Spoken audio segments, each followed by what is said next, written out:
কতবার যে তোমাকে স্পর্শ করতে গিয়ে গুটিয়ে নিয়েছি হাত, সে কথা ঈশ্বর জানেন।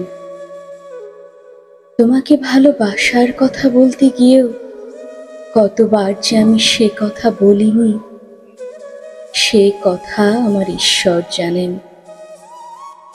তোমার হাতের মৃদু কড়া নাড়ার শব্দ শুনে জেগে উঠবার জন্য দরজার সঙ্গে চুম্বকের মতো আমি গেঁথে রেখেছিলাম আমার কর্ণযুগল।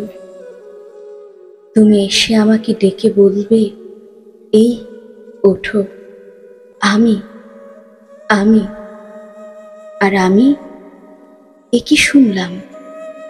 এমতো উল্লাসে নিজেকে নিক্ষেপ করব তোমার উদ্দেশ্যে।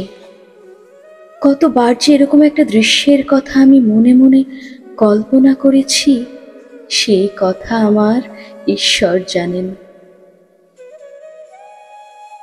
আমার চুল পেকেছে তোমার জন্য, আমার গায়ে জ্বর এসেছে তোমার জন্য। আমার ঈশ্বর জানেন আমার মৃত্যু হবে তোমার জন্য। তারপর অনেক দিন পর একদিন তুমিও জানবে আমি জন্মেছিলাম তোমার জন্য, শুধু তোমার জন্য।